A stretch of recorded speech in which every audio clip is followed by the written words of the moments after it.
तो घर में पाठ कराऊंगा, क्योंकि उनको वह परंपरा का पता है घर में पाठ कराने से वो न सोचा घना लाभ होगा। नहीं, घना लाभ तो यहां होगा। वहां तो 4 आदमी खाएंगे, 10-20 हरिया देख कितने पुण्यात्मा। और फिर पाप आप कहीं कर दियो, जो जंगल में छुप के कराइयो, पाप आपके मस्तक में लिखा जाएगा। और धर्म ने कितना कर लो, आपके मस्तिष्क में लिखा जाएगा, उसका फल मिलेगा। तो यहां किया हुआ फल यूं ज्यादा लाभदायक है, इसलिए आप फल रहे हो फटाफट। और एक शास्त्र अनुकूल साधना है, परमात्मा ने फार्मूले बता रखे हैं, इन फार्मूलों को अपना कर आप चलियो, देखना कैसे लाभ ना हो। और फिर जैसे आप शुरू में आते हो, आपके पास कोई पुण्य नहीं है, पुण्य खत्म हुए तभी तो आप दुखी हुए। तो पहले परमात्मा की शक्ति सतलोक से आती है, दास के चलता फिरता एक पावर हाउस है भगवान का, और वो फिर आपको आशीर्वाद से चार्ज किया जाता है। फिर आपको विधि बताई जाती है कि अब आप स्वयं अपने पैरों पर खड़े हो, ये साधना करो, कमाई करो, ये तुम्हारा संग्रहित होगा। और जो हम आशीर्वाद देते हैं वो तो आपके कष्ट को हल्का कर देता है और आपको विश्वास बनता है कि हाँ भगवान है। तो फिर ये क्रिया बताई जाती है कि अब डट कर भक्ति है। कबीर साहब ने फार्मूला बताया है कि जिन हर जैसा सुमरिया ताको तैसा लाभ, ओसा प्यास न भाग ही जब लग धसे न आब। कि आप जैसे पहले हम मंगलवार का व्रत रखते थे, 5:15 का प्रसाद बांट दिया, बूंदी लेकर गुलदाना, और वो धर्म हो गया, खाक धर्म हुआ। ये कहते हैं ये तो तुम ओस चाट रहे थे, प्यासे होकर के ओस चाट रहे थे। ओस चाटने से प्यास नहीं बुझेगी, प्यास बुझेगी गट गट गिलास पीवे 2-3, जब पेट भरे तो यहां वो गिलास पे आए जाते हैं आपको गट्टा गटे। और पहले आप ओस चाट्या करते थे।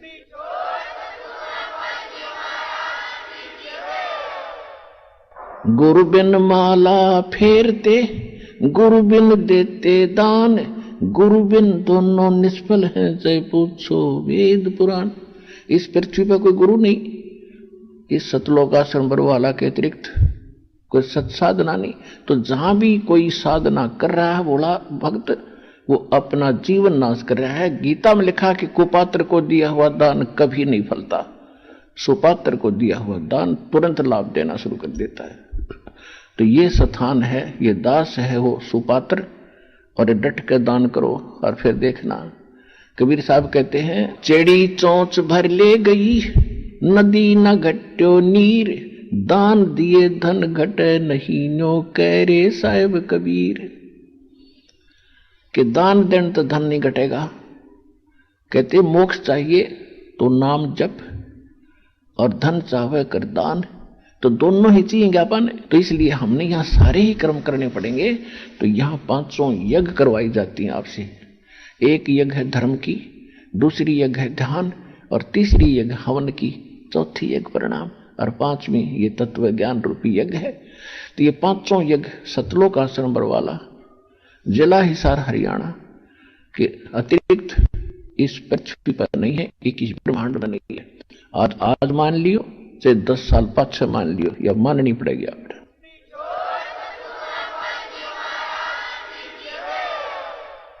और जितना जल्दी मानोगे उतनी आपकी किस्मत जल्दी खुल जाएगी।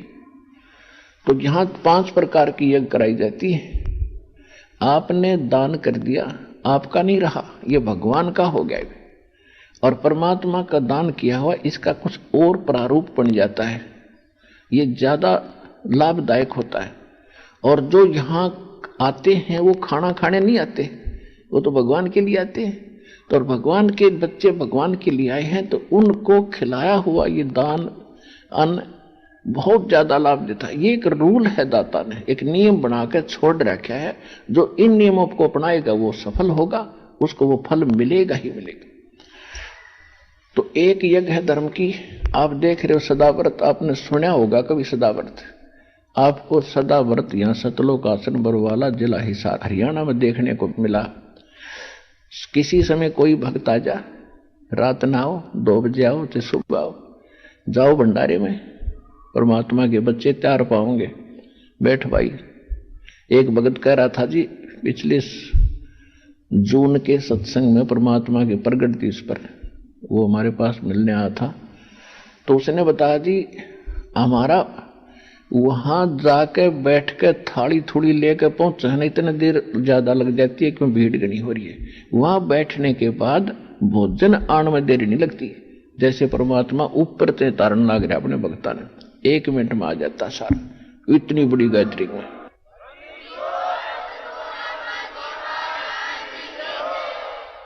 तो ये सदा व्रत कबीर भगवान ने लगा रखा बच्चों। आपको पता आप कितना दान कर सकते हो, हमें पता है कितना दान आता है, ये आता कहां से है इस चक्कर में पड़ने की जरूरत नहीं। सतलोक से आता है। परमात्मा कबीर साहब ने 18 लाख व्यक्तियों को 3 दिन तक भोजन खवा दिया था।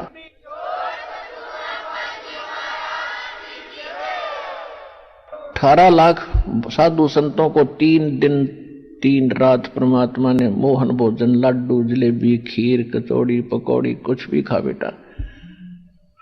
तो वो भगवान है या उस परमात्मा की आड़ में हम बैठे, ये दास उसी का भरोसा बैठे। एक यज्ञ है धर्म की, और आपको तो उभार रहे हैं दान करवा करा के, और दान करोगे तो उभरोगे। दान कहते धर्म का नाश नहीं होता, विन से तीनों लोक, और खैर आयत में खैर है कीजिए आत्म भोग। कबीर साहब कहते हैं धर्म बिना धापे नहीं, धर्म के बिना उभारा जीव का नहीं हो सकता। और ये प्राणी प्रपंच, और ये प्रपंच करता फिरता है, अटपट कर रहा है, उससे काम नहीं चलेगा।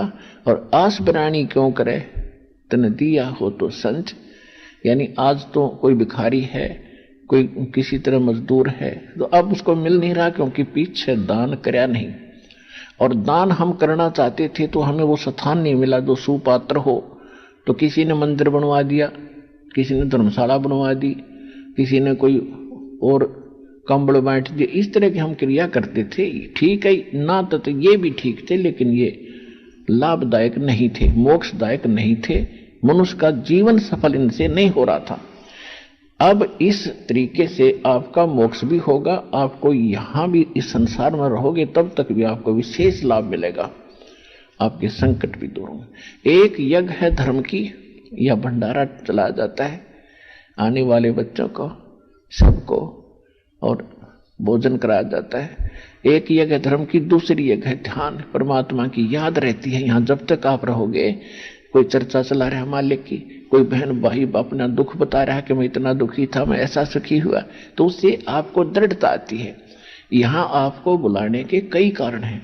एक तो ये है कि आपको आशीर्वाद दे करके आपके अंदर वो मालिक की दया फीड करनी पड़ती है ताकि आपको उभारा साथ मिले।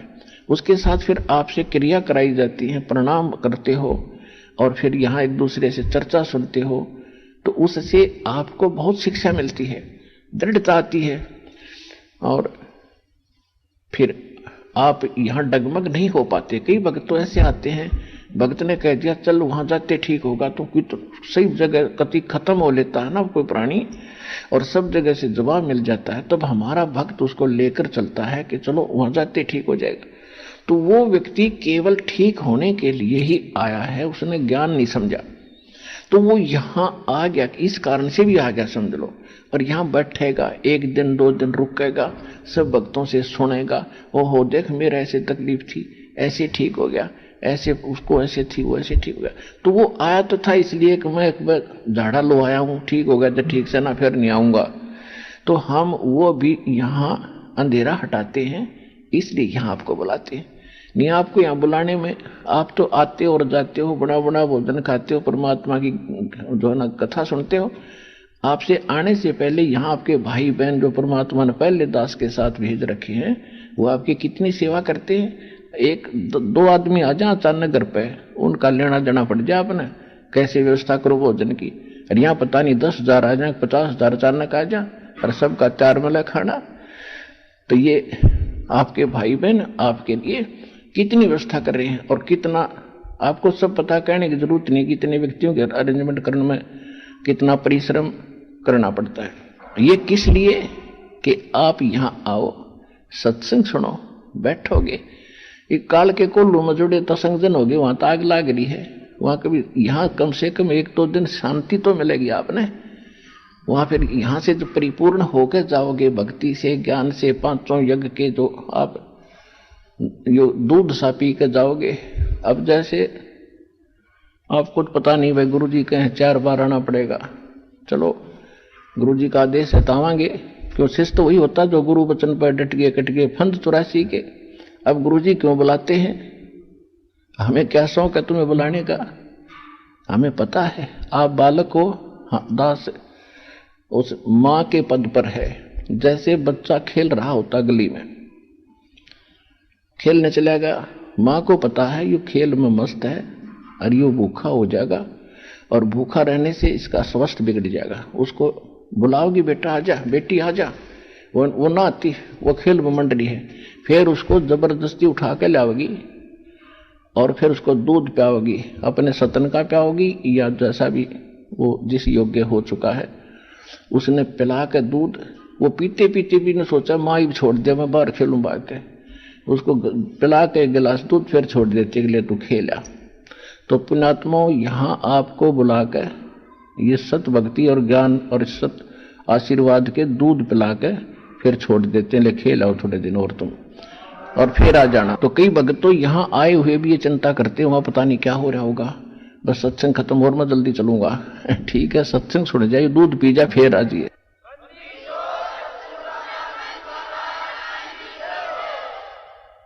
तो इसी तरह वो बालक युवा हो जाता है।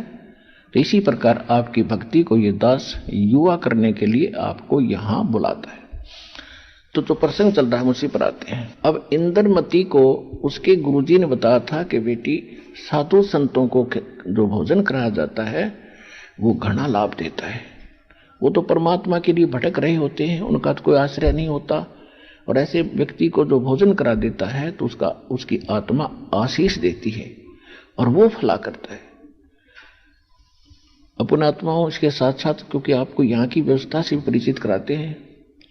कई भक्त जो हमारे पुराने भक्त हमसे मिलने आते हैं तो वो बताते हैं जी कोई भक्त मेरे साथ आए थे और वो आते इसमें प्रवेश करते ही सारी व्यवस्था को देखकर एकदम वो तो हक्के बक्के से रह गए कि ये काम तो, ये व्यवस्था तो आज तक हमने जिंदगी में कितने रिश्तेदारी में ना देखी, ब्याह शादी में ना देखी, इतना खुला व्यवस्था और सब जगह, और कितने प्यार से सभी इतने भाई बहन बैठे हैं, बिल्कुल प्यार से रहते हैं। आत्मा यहाँ आते ही गदगद हो जाती है। तो ये साधु संत हो आप पिछले जन्म जन्मांतर के, लेकिन आपका कर्म बिगड़ने जा रहा था, यदि ये मार्ग ठीक ना मिलता तो अपना जीवन नाश करके फिर 84 लाख योनियों में चले जाते। तो यहाँ जो प्रसंग साथ में एक और चला रहे थे हम कि सतगुरु के उपदेश का लाया एक विचार, जय सतगुरु मिलते नहीं हम जाते नरक द्वार। ये सतगुरु ना मिलते, ऐसे संत ना मिलते तो नरक में जाते, और नरक द्वार में दूत सब फिर करते खेचाताण। यहाँ तो 1 लाख व्यक्ति डेली मरते हैं। इसने ऐसी व्यवस्था बना रखी है, किसी गांव में 1 महीने में नंबर आवा, किसी में 2 महीने में, किसी में 3 महीने में, तो बाकी ने सोचे ना हम तो ठीक है। उसने इतना बड़ी व्यवस्था कर रखी, 1 लाख व्यक्ति निकाल ले जाता है, और 1 लाख ही चलेंगे, देखो कितनी भीड़ हो जाती है। तो और भक्ति किसी के पास है ही नहीं, भक्ति जब शुरू होगी वो तो अलग जाएंगे, उस टोल में नहीं जाएंगे, उस झुंड में नहीं जाएंगे जिनको यम के दूत कूट कूट के ले जाते।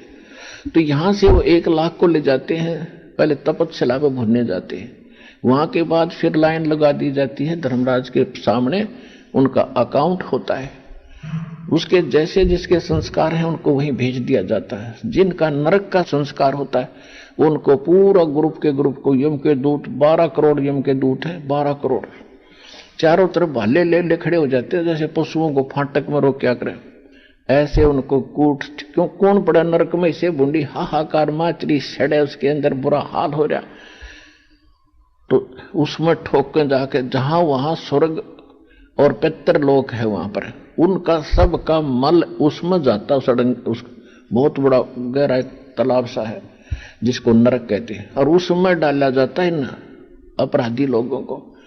उस नरक में कौन पड़े, दे लट्ठम लट्ठा उनका जबरदस्ती ठोके, वो उल्टे बाजे, वो यम के दूत उनका सीधे ठोके भाले, तब डरते पड़े उसके अंदर। तो कहते हैं नरक द्वार में दूत सब वह करते खेचा ताण, उनते कबू ना छूटता फिरता चारों खान। चार खानी में भरमता, चार खानी यानी चार प्रकार से जीव उत्पत्ति होती है। जैसे अंडज जो अंडे से उत्पन्न होते हैं पक्षी, और जेरज जैसे पशु हैं, मनुष्य है, ये जेर से उत्पन्न होते हैं। इस तरह के ये चार प्रकार की खानी, श्वेत, सवतज और जेरज, अंडज। और कहते हैं चार खानी में भरमता, कभू न लगता पार, सो फेरा सब मिट गया मेरे सतगुरु के उपकारे।